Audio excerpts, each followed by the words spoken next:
I Can't Explain by The Who from 1965.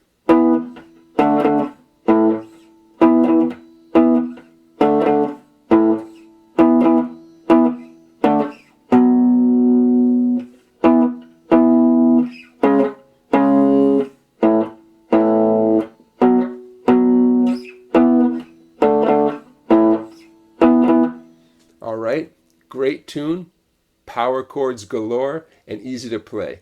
I learned this song from a book called Power Chords, published by Hal Leonard, and that's a book that you can buy on our website right here. Okay, now let me walk you through it.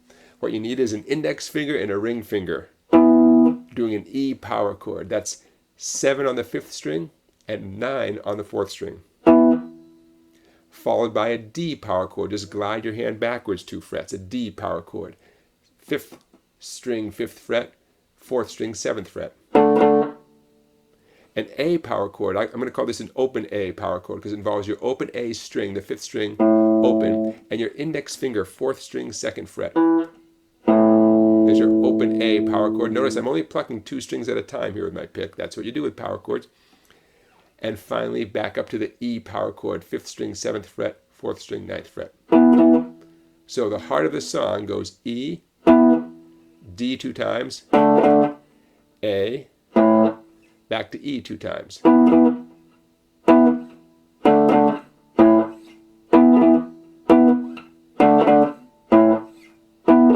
Now, before we go any further, let me give a little tip that might make it a little bit easier for you. At least it's nice to know an alternative, right? So here's an alternative. We have the E and the D.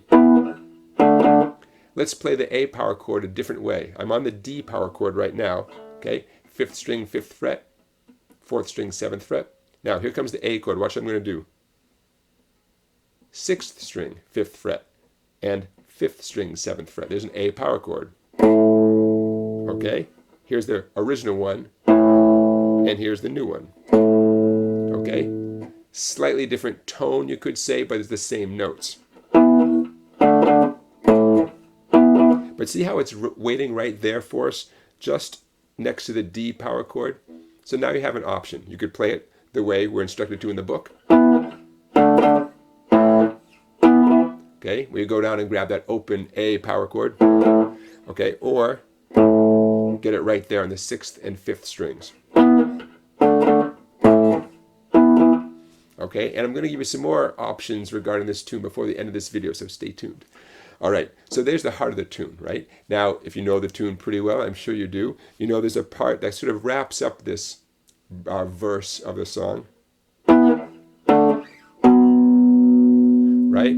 I know what it means, but the E power chord, the D power chord, just once this time, and finally the B power chord, 5th string, 2nd fret, 4th string, 4th fret.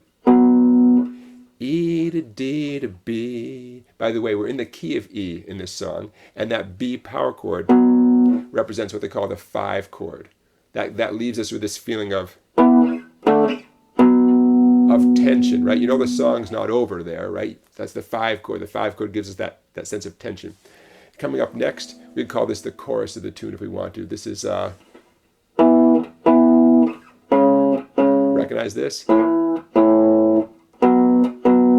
Okay, that could be described as a 1, 6, 4, 5 chord progression, a 1, 6, 4, 5 chord progression. But let's talk about what it means for your fingertips. The E power chord, as usual.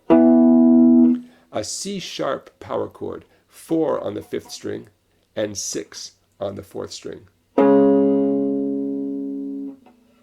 The A power chord, I'm going to do it as the open A power chord in this case. Open A string, index finger 2 on the 4th string, and then that B power chord again. 2 on the 5th string, 4 on the 4th string. By the way, you might have noticed we're not using our middle finger or our little pinky finger at all in this tune. Just don't need them. Okay? So we have what I'm calling the chorus of the tune.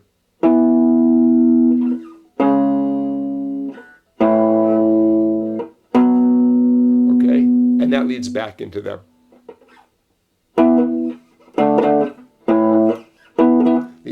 that riff. Okay? So now I mentioned that I was going to give you some other things to think about. Say you're playing with another guitar player and they're playing what I just showed you, they've got it down, right? And it sounds great. No need for you to do the exact same power chords. You could do something a little bit different. So instead of going E to D to A to E, what about playing those as good old-fashioned open position chords? E to D to A, back to E, okay?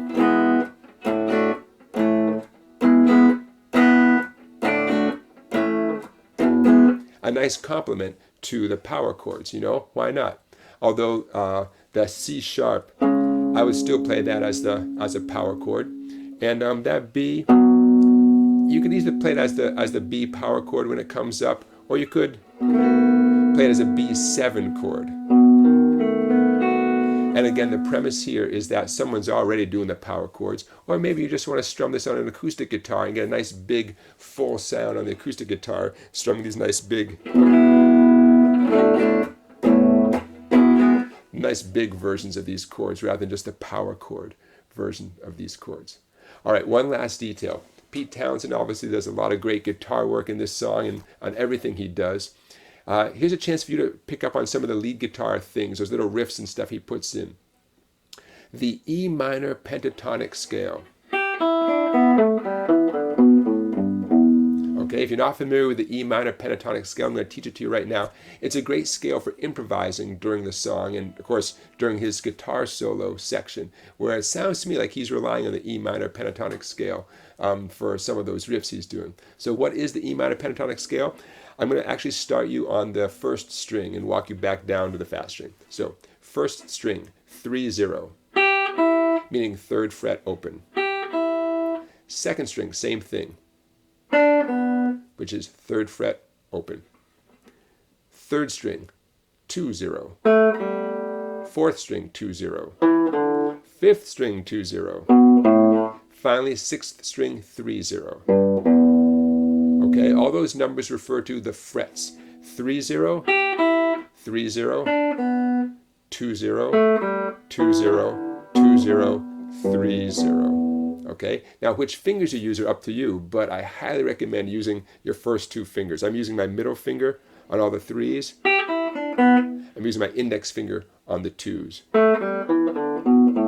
Back to my middle finger again. Okay, so those two fingers, I highly recommend them. To practice this scale outside of this song, I highly recommend doing down-up picking. Down, up, down, up, down, up, down, up, down, up, down, up. And don't forget to reverse direction. Okay, back and forth in the E minor pentatonic scale. All right, folks, there it is. I Can't Explain by The Who from 1965. Done on a guitar here from 1963. It's about as close as I could get. Hope you enjoy that power chord tune. And don't forget to work it out with the other chords as well, the big full, what I call the folk versions of those chords. Why not? It's fun. And then work on your E minor pentatonic scale so you can put in some lead guitar riffs during that tune as well. All right, thanks for watching, everybody. I'll see you next time.